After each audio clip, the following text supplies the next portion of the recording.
But first, it's 1 year tomorrow that Russia invaded Ukraine, thinking this will be it'll take a week maybe, bang, we'll run the whole country. But the Ukrainians have amazed the world by how they fought back. They smashed the supposedly mighty Russian army that's bled it dry now and driven them back. It's been heroic, but this war is a long way from over.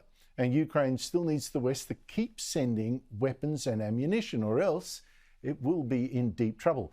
But as I discussed with our Army Horowitz yesterday, among the far right, and particularly in America, this idea, I mean, I get it all the time when I defend Ukraine, this idea is spread. Ukraine's corrupt.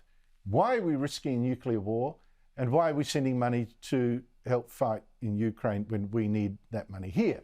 And overnight, former US President Donald Trump, the man's becoming a real menace, sees this, right? This is appealing to this, and he made clear that if he gets elected president again next year, and that could happen, that's going to change. World War III has never been closer than it is right now. One of the reasons I was the only president in generations who didn't start a war is that I was the only president who rejected the catastrophic advice of many of Washington's generals, bureaucrats, and the so-called diplomats who only know how to get us into conflict, but they don't know how to get us out. None of this excuses in any way the outrageous and horrible invasion of Ukraine 1 year ago, which would have never happened if I was your president, not even a little chance. But it does mean that here in America, we need to get rid of the corrupt globalist establishment that has botched every major foreign policy decision for decades. Corrupt globalist establishment is starting to sound like Lydia Thorpe. He can't afford lighting, good lighting at the moment. Poor man. Joining me from Kiev is Kira Rudik, an IT entrepreneur and leader of Holos, a left-wing Ukrainian opposition party. Thank you so much for your time. Your country has been fighting for its freedom and its life. I find it very inspiring. I think it's critical Russia be defeated. But you've got Donald Trump and others suggesting it's not worth the West getting involved. What is your response to them? Hello, Andrew. Thank you so much for having me.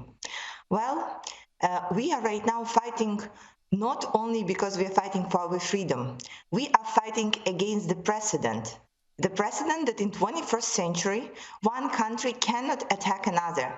One country cannot annex the territories of another one, cannot commit all the war crimes from the war crimes list and just get away with that.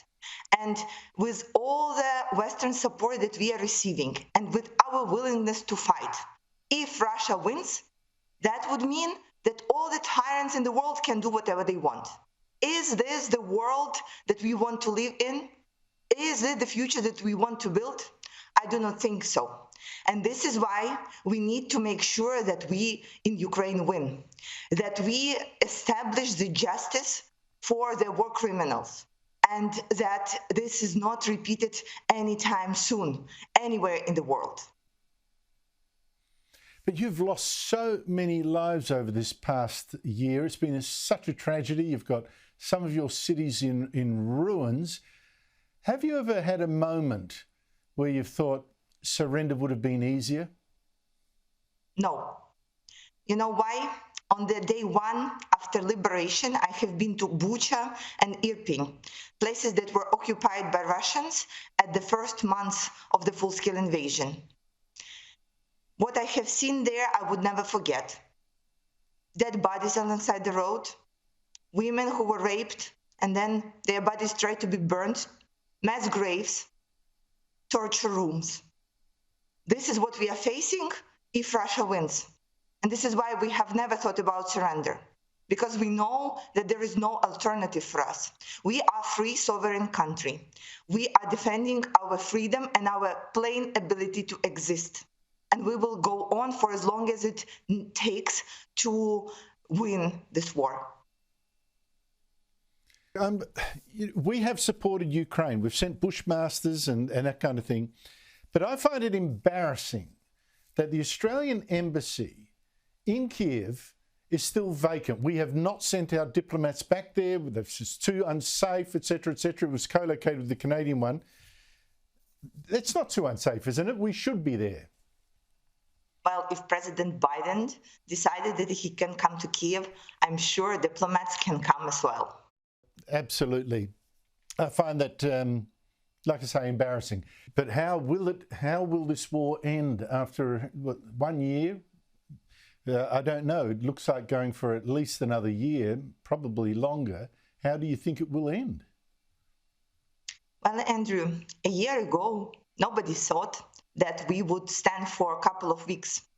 Then nobody thought that we will get the candidacy to European Union, that nobody thought that we will get heavy weapons and that we are capable of counteroffense, that we are capable of regaining our territories, almost half of what Russia has initially captured.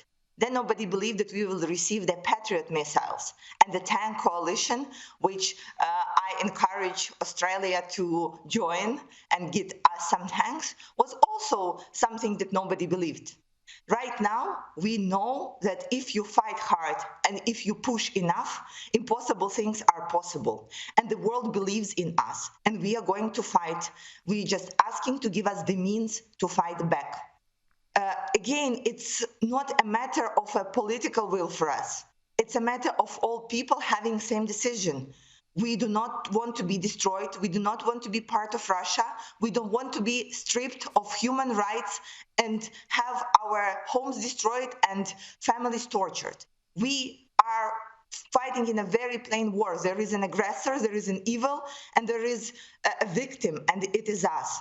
And this is why I do not see that it is impossible for us to win the war. It's David versus Goliath, and we do hope that it ends same as in the story, when David, with the support of the allies, wins.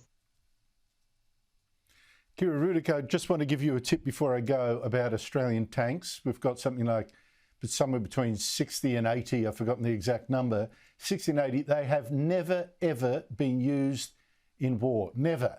We don't use, where would we use them? I mean, why we haven't sent over some tanks to you, I do not understand. And I tell you, we could spare them. So push hard on that one. Kira Rudik, thank you so much indeed for your time. Thank you, and glory to Ukraine.